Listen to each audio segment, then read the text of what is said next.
السلام عليكم، ازيكم يا حبايبي؟ عاملين ايه؟ يا رب تكونوا بخير.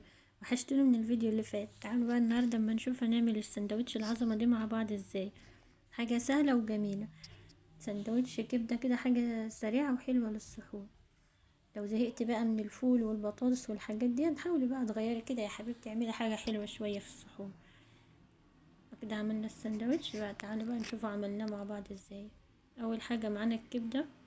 معانا كبدة وقنصة عادي برضو، بيستووا مع بعض وبيبقوا حلوين. هنقطعهم مكعبات زي ما انتوا شايفينهم كده. نقطع الكبدة والقنصة مكعبات عادي، حتت صغيرة كده زي ما انتوا شايفين. والله كان دي كبدة وقنصة، مش كبدة بس، يعني مش شرط تبقى كبدة بس. عندك كده كبدتين قنصتين في التلاجة كده، عيناهم طلعيهم بقى واعمليهم. خلاص قطعناهم مكعبات مع بعض كده. هننزلهم في بولة وهنتبلهم بقى. التتبيله دي حلوه، بتحش ريحه الزفاره من الكبده، وبتخلي حتى لو ما فيش حد عندك ما بيحبهاش هيحبها. عصرنا ليمونه وحطينا معلقه خل، معلقه ملح، معلقه فلفل، معلقه 7 بهارات، معلقه كزبره، كل دي معالق صغيره. وهنقلبهم مع بعض. هتقلبيها وممكن تسيبها نص ساعه ساعه براحتك. كل ما تسيبها في التتبيله اكتر كل ما هتديك طعم احسن، وهتبقى طعمها جميل. لو وصلت معانا لهنا بقى يا حبيبتي، متنسيش تدوسي لايك وتشتركي في القناه وتصلي على النبي في الكومنتات. معانا ايه بقى هنعمله مع الكبده؟ معانا قرن شطه كده احمر، هنقطعه برضو مكعبات صغيره. معانا شطايه برضو خضرا كده، ممكن لو انت عايزاها سبايس كده وحامي تجيبيها. لو انت عندك اطفال وما بتحبيش الحامي ما تحطش حاجه حامي، عشان كلهم ياكلوا كده ويستفيدوا. معانا قرن فلفل احمر كده برضو. الفلفل الاحمر دي بيبقى مسكر كده وجميل مع الكبده. هنقطعهم مكعبات كده، حتت صغيرة زي ما انت شايفة. هنعمل ايه بقى؟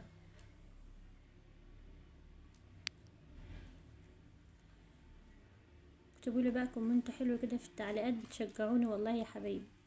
معانا بصلتين كده 3 صغيرين، هنقطعهم جوانح برضو زي ما انتوا شايفين كده.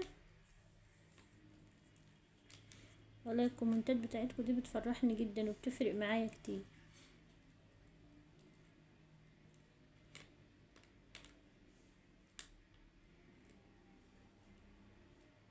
نقطع البصل جوانح، او عايزه تقطعيه برضو مكعبات صغيره قطعيه عادي. هنجيب طاسه على النار ونحط فيها معلقه زيت. اول ما تسخن كده بننزل بالكبده كده، تاخد صدمه بالتتبيله اللي احنا حاطينها لها.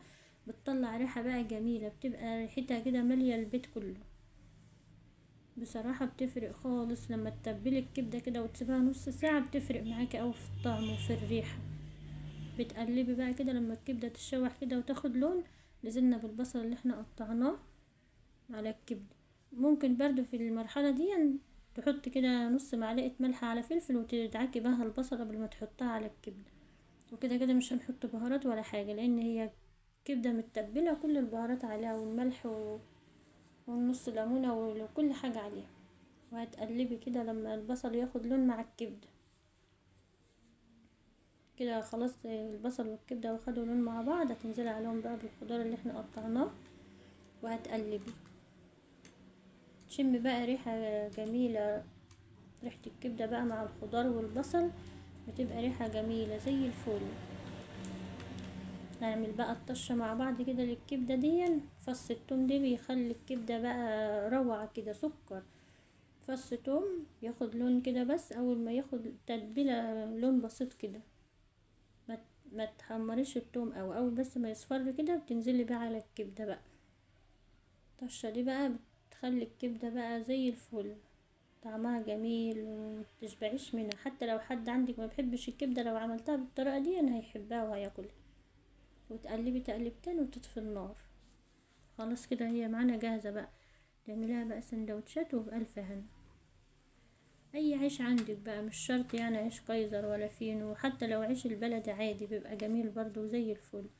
شويه طحينه بقى كده على وش السندوتش، وكلي بقى احلى سندوتش كبده بالطحينه.